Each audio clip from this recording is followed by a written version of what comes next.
Aproximación a las especulaciones. Muchas personas que parten en búsqueda de la espiritualidad caen en la trampa de la mente. Confunden búsqueda espiritual con la erudición. La espiritualidad comienza cuando la mente ha sido superada y entramos en una silenciosa comunión con lo inefable. La búsqueda espiritual consiste en expandir esta comunión de modo que impregne poco a poco la totalidad de nuestra existencia. La erudición, incluso si se refiere a cosas espirituales, religiosas, teológicas, teosóficas, metafísicas, esotéricas, filosóficas o iniciáticas, no es otra cosa que un engreimiento de la mente. No hay que dejarse engañar por la coloración de la mente. La mente puede estar coloreada por preocupaciones de orden espiritual, pero una coloración espiritual de la mente no debe confundirse con una espiritualidad auténtica. Que la mente esté preocupada por la espiritualidad, la ciencia, la estética, la política, importa poco desde el punto de vista trascendente, ya que sea cual fuera el tipo de coloración y la amplitud de conocimientos que la provoca, no importa. No hay una sombra de espiritualidad auténtica en la avidez mental que incita a esta búsqueda. Así como la función sexual tiene avidez de copulación y la función nutritiva de alimento, la función mental tiene avidez de erudición y de especulación. Es importante tomar conciencia de esta avidez, observando la mente cuando reclama su dosis de alimentación libresca. Toda avidez es ciega y mecánica. Caer bajo su dominio es un acto degradante. Utilizar las pulsiones para actuar, tal debe ser nuestro papel de ser humano. Pero dejar que una o varias pulsiones tomen un lugar exagerado en nuestra vida, invertir en ellas esperanzas insensatas, permitirles que nos posean y convertirnos en sus instrumentos, es perder el rango de ser humano para regresar al estadio infrahumano. Muchos eruditos no son más que animales del papel. Su erudición no es un instrumento, sino una obsesión que impregna toda su vida. Una impregnación excesiva trae consigo una polución. Su existencia está polucionada por la erudición, que les impide ver y saborear la vida real. Todo lo que perciben se encuentra envuelto por una erudición omnipresente. Tales personajes están enfermos, al igual que aquellos que están obsesionados por el sexo, el estómago o la cartera. Si bien la espiritualidad verdadera puede acompañarse de una búsqueda cultural, esta no la necesita y, sobre todo, no debe confundirse con ella. Aquellos que caen en la trampa de la mente cometen una confusión y se hacen muchas ilusiones. Los vemos a veces manifestar un cierto desapego hacia las cosas terrestres, lo que se malinterpreta como un signo positivo. En realidad, caen presa de la sed devoradora y apasionada de sus mentes. Su desapego hacia ciertas pasiones no es más que el producto del desarrollo intensivo de otra pasión, igualmente terrenal, que toma un lugar preponderante en su personalidad, terminando por eclipsar, más o menos totalmente, el resto de las otras pasiones. Desarrollar una pasión en detrimento de las otras no tiene nada que ver con el desapego.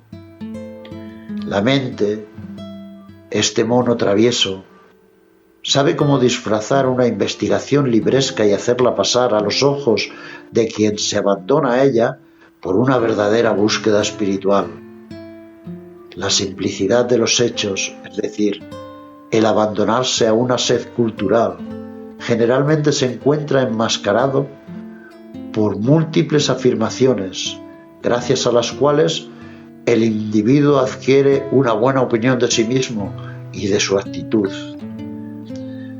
Reconocer que la búsqueda de la erudición procede de una avidez es ya ser capaz de liberarse de los lastres de la mente. Para reconocer este hecho, se han debido barrer todas las patrañas, las falsas motivaciones y justificaciones por medio de las cuales la mente engulle a los que se entretienen en ella. Las ambiciones de la mente son desmesuradas. Todo estudio es interminable. Cuanto más se estudia un tema cualquiera, más nos damos cuenta de la enormidad de cosas que todavía quedan por aprender o descubrir. Aquel que sigue los impulsos de la mente se encontrará embarcado en una empresa interminable en la que invertirá todas sus fuerzas y desperdiciará su vida. Hay espiritualistas que buscan mentalmente la verdad, imaginándose estúpidamente que ésta reside en la acumulación del saber libresco. Muchas son las absurdas concepciones que hay que asimilar, pero la mente goza secretamente de estas complicaciones, del mismo modo que el deportista se exalta ante la dificultad de la prueba.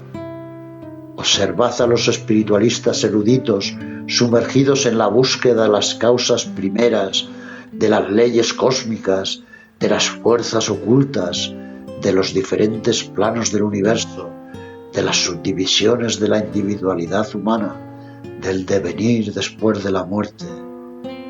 No deben ser compadecidos porque estudien estos temas, sino porque esperan progresar espiritualmente gracias a sus esfuerzos, mientras que lo único que hacen es enriquecer la mente. Este tipo de estudios no es nefasto en sí mismo, y aquel que ha superado la mente puede estudiarlos como puede realizar cualquier tipo de actividad humana, con lucidez y desapego. Querer proscribir la erudición en nombre de un desapego mal comprendido o de una pobreza de espíritu mal interpretada es tan erróneo como sucumbir a sus fascinaciones ilusoriamente prometedoras. Ciertas personalidades están predispuestas a la erudición de forma natural. Es lógico que se dé en ella. Pero considerando las cosas a partir del nivel trascendente, todas las actividades tienen un valor equivalente. No son más que elementos diferentes del gran escenario existencial. La única cosa importante a nivel humano es saber si al leer un libro o al lavarse los dientes se es consciente de la realidad trascendente y si vuestro espíritu está iluminado por esta realidad. En la medida en la que no se esté despierto a esta realidad, se vive en las tinieblas y el error. ¿Qué importa estas tinieblas estén pobladas de libros o de cepillos de dientes? El peligro de los estudios llamados espirituales reside en el hecho de que aquellos cuya mente está coloreada de nociones espirituales tienen tendencia a confundir coloración espiritual de la mente y verdadera espiritualidad. Debido a esta confusión, la búsqueda espiritual se confunde con la profundización de las concepciones adoptadas, mientras que el verdadero nivel espiritual está más allá de las palabras y de los pensamientos. Cada año se escriben bibliotecas enteras sobre los conceptos espirituales o filosóficos que segrega la mente. No se trata, por supuesto, de plantear una controversia tan inútil como interminable o entregarse a la ilusión de demostrar qué filosofía es mejor o qué tradición es la más fiel o qué nueva revelación es más verídica. Tales enfoques están condenados de antemano al fracaso, pues la diversidad de las doctrinas es el reflejo de la diversidad de personalidades. Esta diversidad procede necesariamente de la unidad, por lo que el universalismo espiritual perdura más allá de todos los sistemas religiosos y sectarios, en el indescriptible silencio iluminador. La percepción espiritual a la que cada uno debe tender se manifiesta en la superación de todas las conceptualizaciones. Comprendamos esto, comprendámoslo incluso si esta comprensión nos desagrada mucho.